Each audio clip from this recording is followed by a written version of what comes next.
La forêt, c'est un milieu, un écosystème qui n'a pas besoin de l'homme, contrairement à ce qu'on entend souvent dire. Il n'a absolument pas besoin de l'homme pour se développer. C'est l'écosystème le plus productif au monde, quasiment.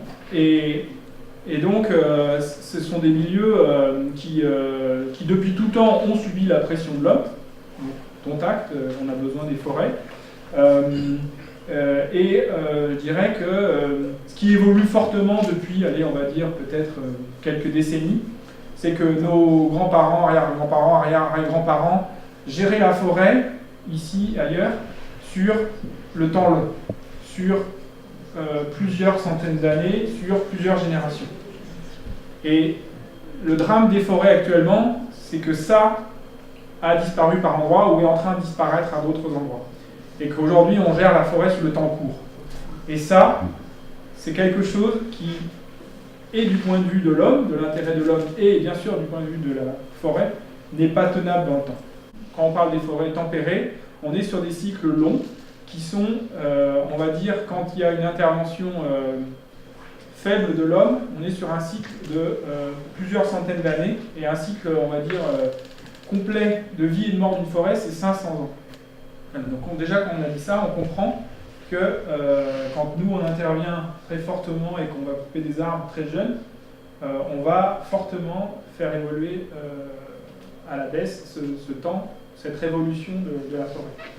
Malheureusement, aujourd'hui, on est dans une société de l'interventionnisme permanent, société presse-bouton. C'est facile en plus avec les chevaux, les moteurs, les tronçonneuses, tout, et puis il n'y a pas assez de lumière. Que ce soit en forêt ou ailleurs, on intervient un peu trop vite souvent. Et la forêt, ça met longtemps à pousser. C'est un vaste écosystème très complexe. Aujourd'hui, malheureusement, on le simplifie bien trop, alors que la forêt, non, rarement, alors que la forêt, c'est ça, c'est un mélange, une vraie forêt, c'est un mélange intime. Il faut en permanence rappeler que la forêt, elle peut se régénérer, on n'a pas forcément obligé de planter, que planter, c'est un arbre planté, il pousse toujours 2 fois moins bien qu'un arbre qui s'est semé lui-même, qu'on peut profiter de la diversité génétique en place, et voilà. Bon, mais ça demande effectivement un gros travail, ça demande d'être pas tout seul, ça demande de se former, c'est pour ça que nous, on s'est dit, on a formé plein de gens. Je voulais quand même aussi vous parler de la mécanisation.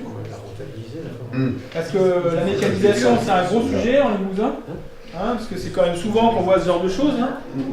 Bon, là, il se trouve que c'est la route, vous la connaissez peut-être, la route qui va de Royan-de-Massilière à Bourganeuf. Alors là, ils ont créé une piste. 2 ans après, le Conseil général a dû enrocher là parce que la route s'effondrait. Donc ça, c'est des choses, c'est pareil.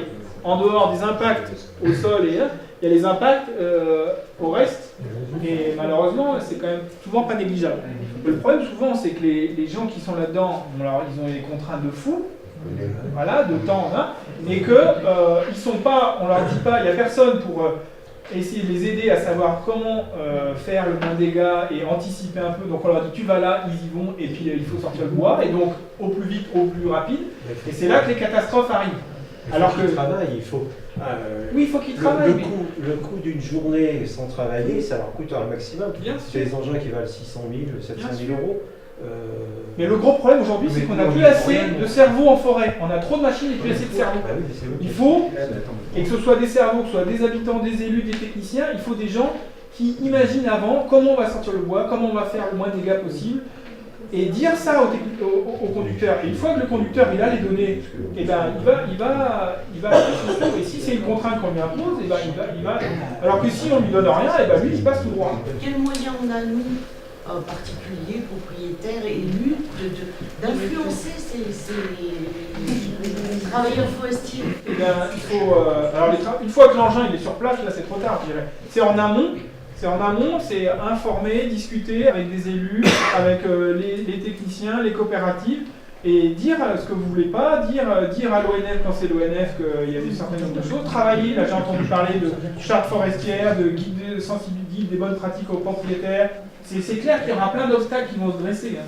Mais si déjà la population locale a une vision claire de ce qu'elle veut pour son territoire, pour sa commune, et s'il y a une forme de consensus qui s'établit, il ne s'agit pas d'interdire toutes les coupes rases, il ne s'agit pas... Non, mais d'essayer de petit à petit construire une vraie sensibilité forestière, une vraie logique de dire, ben voilà, sur Saint-Gousseau, peut-être qu'on voudrait conserver les feuillus, peut-être qu'on voudrait, quand s'il y a des reportations qui sont faites, ben, elles pourraient déjà se faire comme ci et comme ça, et pas qu'avec une seule essence, et pas... Il y a plein d'idées possibles, il y a plein de propositions. Mais en tout cas, pas vouloir changer tout du jour au lendemain, ça doit se faire dans la douceur, et par contre dans la constance, et avec une vraie projection à long terme.